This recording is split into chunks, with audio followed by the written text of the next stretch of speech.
Hello everyone, स्वागत है आपके अपने YouTube channel online GK GS classes में। आज की यह क्लास जो है क्लास 12th हिंदी के काव्य खंड का 11वां चैप्टर जिसका नाम है प्यारे नन्हे बेटे को। आप इस क्लास में इस प्रकार से इस चैप्टर को पढ़ेंगे कि ना ही इस चैप्टर को आपको रटना पड़ेगा, ना ही इस चैप्टर के सब्जेक्टिव क्वेश्चन आंसर को आपको कभी रटना पड़े और ना ही ऑब्जेक्टिव को। तो चलिए शुरू करते हैं। तो किसी भी चैप्टर को पढ़ने से पहले हम लोग उसके राइटर के बारे में पढ़ते हैं। क्यों पढ़ते हैं? तो राइटर से रिलेटेड ऑब्जेक्टिव जो है आपकी परीक्षाओं में ज़्यादातर पूछे जाते हैं, इसीलिए। तो आइए जानते हैं पहले राइटर के बारे में। चैप्टर के बारे में आप ऑलरेडी जानते हैं। चैप्टर का नाम जो है प्यारे नन्हे बेटे को है। अब आपसे वो सबसे बढ़िया प्रश्न पूछेगा कि चैप्टर कहाँ से लिया गया है प्यारे नन्हे बेटे को, तो आपको एगो आंसर देना है। वह आदमी नया गरम कोट पहनकर चला गया विचार की तरह इसी कविता संग्रह से लिया गया है प्यारे नन्हे बेटे को। ठीक है, अब जो है आप जान गए कि प्यारे नन्हे बेटे को कहां से लिया गया है। तब प्यारे नन्हे बेटे के राइटर कौन है? विनोद कुमार शुक्ल हैं। और विनोद कुमार शुक्ल ही यह कविता संग्रह को लिखे हैं जिसका नाम है वह आदमी नया गरम कोट पहनकर चला गया विचार की तरह, जो 1981 में प्रकाशित हुआ था। आपसे फिर क्वेश्चन पूछा विनोद कुमार शुक्ल जी का जन्म कब हुआ था? 1 जनवरी 1937 को जो है इनका जन्म हुआ। कहाँ हुआ था? राजनांद गांव छत्तीसगढ़ में हुआ था। राजनांद गांव छत्तीसगढ़ में विनोद कुमार शुक्ल जी का जन्म हुआ। इनका निवास स्थान पूछेगा तो यह रायपुर में रहते थे, जो छत्तीसगढ़ में ही है। जन्म राजनांद गांव में, लेकिन रह रहे थे कहाँ? रायपुर छत्तीसगढ़ में। अब आपसे फिर प्रश्न कि इनको कौन कौन सा सम्मान जो है मिला है। एक और प्रश्न पूछेगा जो यहाँ पे नहीं लिखा है। पूछेगा कि ये कहाँ पे एसोसिएट प्रोफेसर के रूप में काम किए हैं। तो इंदिरा गांधी कृषि विश्वविद्यालय में जो है ये एसोसिएट प्रोफेसर के रूप में काम किए हैं। ठीक है, अब देखिए यहाँ पे सम्मान। तो रघुवीर सहाय स्मृति पुरस्कार जो है इन्हें मिल चुका है 1992 में।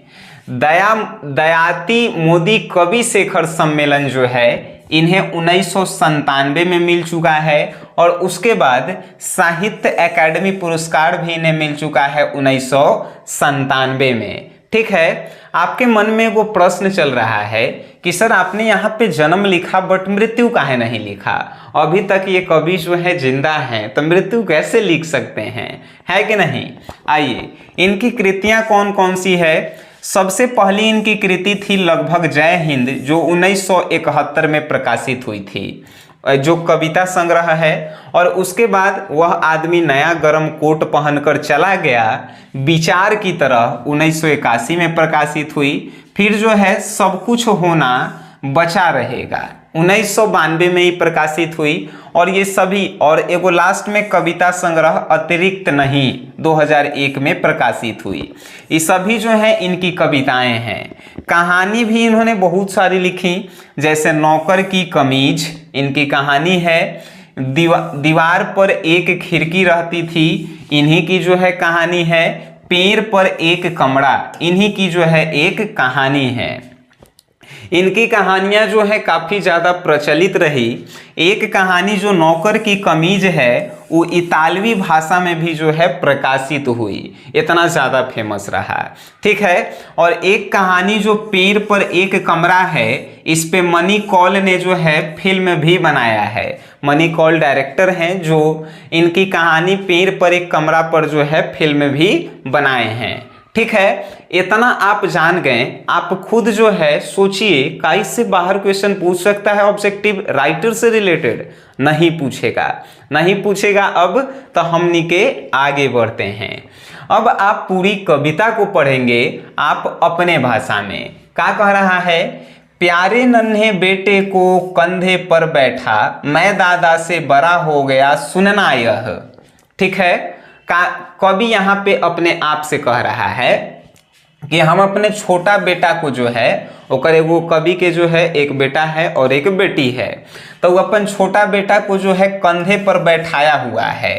तब बेटा जो है क्या कह रहा है कि पापा मैं दादा से भी बड़ा हो गया, काहे कि आपके कंधे पे बैठ गया हूँ। यह सुनना जो है कवि को बहुत अच्छा लगता है। देखिएगा, हमनियों के जब अपन पापा जी के कंधा पे बैठते थे तो क्या कहते थे, अरे हम सबसे बड़ा हो गए, दादा से भी बड़ा हो गए, कहते थे कि नहीं। तो वैसे ही कवि कह रहा है कि मैं अपने बेटे को कंधा पर बैठाया हूँ और वो बोल रहा है कि मैं दादा से भी बड़ा हो गया। यह सुनना कवि को बहुत अच्छा लगता है। फिर कह रहा है कवि, प्यारी बिटिया से पूछूंगा बतलाओ आस पास कहाँ कहाँ लोहा है। और वो अपन बेटी से पूछेगा, बेटी जो है बड़ी है, बेटा छोटा है, याद रखिएगा। प्यारी बिटिया से पूछूंगा, कवि कह रहा है कि मैं अपने बेटी से पूछूंगा बताओ कहाँ कहाँ लोहा है। ठीक है। चिमटा करकुल, चिमटा मतलब जानते हैं, चिमटा रोटी को जो है, चिमटा वाला एगो कहानी सुने होंगे, तो रोटी को उलट पलट करने वाला चिमटा। करकुल मतलब कि कलछुल, कलछुल जेकरा से सब्जी निकालल जाता है। सिगरी मतलब कि सिक्कर, सीकर जानते हैं जेकरा से बांधल जाता है, एथी रस्सी के जगह अगर कोनो बरियार चीज से बांधेला है तो सिक्कर से बांधिए, तो सिगरी। और वहाँ पे समसी, समसी मतलब सरसी जेकरा हमनी के बोलते हैं। सरसी एक प्रकार का पिलास के तरह होता है। ठीक है। दरवाजे की सांकल, दरवाजे की सांकल मीन्स होता है कि दरवाजा में जो किल्ली कब्जा जो भी लगल है वो वाला कब्जे, किल्ली कब्जा। ठीक है। खीला दरवाजे में धंसा हुआ, खीला मतलब कि दरवाजा में जो है क्या बोलते हैं, कांटी जो धंसा हुआ है उसको कहा गया है कांटी को खीला। वह बोलेगी झटपट। ठीक है। अब यहाँ पे क्या कहना चाहता है, कह रहा है कवि कि मैं अपनी बिटिया से पूछूंगा बताओ कहाँ कहाँ लोहा है। तो वो झटपट बताएगी कि चिमटा जो है लोहा है, कलछुल लोहा है, सिगरी लोहा है, समसी लोहा है, दरवाजा में जो सांकल कब्जा लगल है वो लोहा है, दरवाजा में जो कांटी धंसा हुआ है वो लोहा है। झटपट वो हमसे बोलेगी, ऐसा कवि जो है कह रहा है। आइए देखते हैं फिर। रुककर वह फिर याद करेगी एक तार लोहे का लंबा, लकड़ी के दो खंभों पर तना बंधा हुआ बाहर, सूख रही जिस पर भैया की गीली चड्डी। और फिर कवि कह रहा है कि इतना बोलने के बाद फिर मेरी बेटी रुकेगी और थोड़ा सोचेगी कि और कहाँ कहाँ लोहा है। तो देखेगी कि दो गो खंभा के बीच में एगो तार बांधल है जेकरा पे भैया के चड्डी सूख रहा है। तो वो तार भी जो का है लोहा के है, मेरी बेटी बताएगी, कवि कह रहा है। आगे फिर बताएगी, फिर एक सेफ्टी पिन, साइकिल पूरी लोहा है। और फिर बेटी बताएगी कि जो सेफ्टी पिन है, सेफ्टी पिन जो महिला लोग लगाती है अपनी साड़ी में, वो भी लोहा है, और साइकिल जो है वो भी लोहा है। कवि का उम्मीद कह रहा है, अपनी बेटी से उम्मीद कर रहा है कि पहले तो वो बताएगी कि खंभा के बीच में जो तार लगल है जेकरा पे भैया के चड्डी सूख रहा है वो भी लोहा है। फिर वो कहेगा कि सेफ्टी पिन भी लोहा है, साइकिल भी जो है लोहा है। फिर कवि क्या कह रहा है, आसपास वह ध्यान करेगी, सोचेगी दुबली पतली पर हरकत में तेजी की। कवि कह रहा है कि मेरी बेटी जो है आसपास फिर ध्यान करेगी, मतलब ध्यान लगाएगी कि कहाँ कहाँ है, और फिर वो सोचेगी। अब मेरी बेटी जो है दुबली पतली है लेकिन हरकत में बहुत तेज है, मतलब कि फुर्तीला है। अपन बेटी के बारे में कवि कह रहा है, कितनी जल्दी जान जाए वह आसपास कहाँ कहाँ लोहा है। और वो इतनी ज्यादा फुर्तीला है कि उसमें लालसा इतनी जल्दी जानने की होगी कि कहाँ कहाँ लोहा है, उसको जो है उतावला होगी वो कि कहाँ कहाँ लोहा है, हम जल्दी पापा को बता दें। ये लेखक जो है अपनी बेटी से उम्मीद करता है। ठीक है। फिर लेखक कह रहा है कि मैं याद दिलाऊंगा, लेखक कह रहा है कि मैं अपनी बेटी को याद दिलाऊंगा और उसे सिखाऊंगा, जैसे याद दिलवाऊंगा और उसे सिखाऊंगा कि कहाँ कहाँ लोहा है। फावरा, फावरा मीन्स फाड़ने वाला होता है। देखिएगा, जब हमनी के नारियल के खोइया ऊपर वाला फाड़ते हैं तो वो सरसी के तरह जो है फावड़ा फाड़े वाला आता है, उसको घुसा के इसे करते हैं तब फाड़ जाता है, उसको फावड़ा बोलते हैं। कुदाली, कुदाली मतलब कि कुदार, खेत कोड़े वाला। टंगिया, टंगिया मतलब लकड़ी के फारे वाला, ठीक है। टंगाड़ी जिसको हम लोग बोलते हैं। बसुला, बसुला का होता है ईंटा को तोड़ने वाला, बसुला कहते हैं। खुरपी जानबे करते हैं, खेत सोहे वाला। पास खड़ी बैलगाड़ी के चक्के का पट्टा, बैलगाड़ी के जो चक्का होता है उस चक्का का पट्टा भी जो है लोहा का है, ठीक है। बैल के गले में जो कांसे की मतलब कि तांबा के जो घंटी लगल है, घंटी के अंदर जो गोली है वो भी लोहा है। लेखक यहाँ पे कह कर रहा है कि मैं अपनी बिटिया को याद दिलाऊंगा और सिखाऊंगा कि ये जो फाड़ने वाला फावड़ा है ये भी लोहा है, कुदारी भी लोहा है, टंगारी भी लोहा है, बंसुला भी लोहा है, खुरपी भी लोहा है, और जो बैलगाड़ी खड़ा है ओकर चक्का के पट्टा भी लोहा है, और जो बैल के गला में जो तांबा के घंटी है ओकर अंदर का जो लोहे गोली है वो भी का है, लोहा है, ठीक है।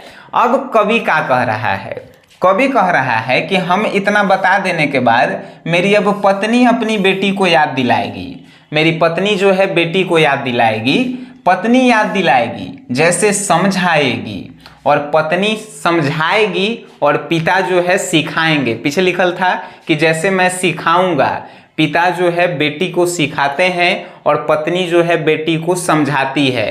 कहे के अर्थ है कि जब बेटी माँ के बहुत करीब रहती है तो माँ जो है बेटी को अच्छी तरीके से जानती है, इसीलिए माँ समझाने का काम करती है और पिता उसे सिखाने का काम करते हैं, ठीक है। क्वेश्चन पूछेगा, देखिए, पत्नी याद दिलाएगी जैसे समझाएगी बिटिया को कि बाल्टी सामने कुआं में लगा हुआ लोहे की घिरनी, पानी खींचने के लिए जो है रस्सी लगल रहता है, रस्सिया घिरनिया में लपेटल रहता है, तब बाल्टी भी लोहा है, कुआं में लगल हुआ घिरनी भी जो है लोहा है। छत्ते की काड़ी डंडी और घमेला, छत्ते की कारी डंडी मतलब कि जो छर निकलल रहता है छत पर, अरे नहीं ढलाई उलाई होता है तो पिलरवा वाला छरवा निकल रहता है, उसको कारी डंडी।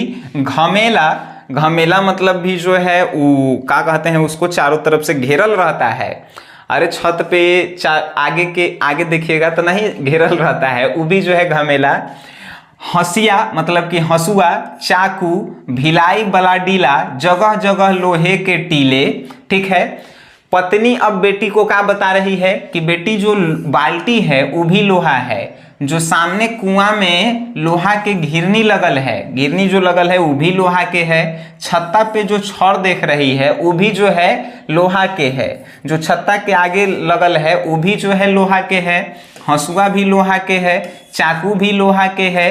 भिलाई बलाडीला, भिलाई बलाडीला जो है छत्तीसगढ़ में जो है भिलाई एगो कारखाना है जहाँ पे जो है खाली लोहे निकलता है, ठीक है। तब भिलाई बलाडीला जहाँ जगह जगह पर लोहे के टील ही हैं, ठीक है, ये बता रही है उसकी माँ। उसके बाद कहती है, उसके बाद कवि कहते हैं, इसी तरह घर भर मिलकर धीरे धीरे सोच सोच कर, कह रहे हैं कवि कि हम बता दिए उसको कि कहाँ कहाँ लोहा है, उसकी माँ बता दी यानी कि कवि की पत्नी।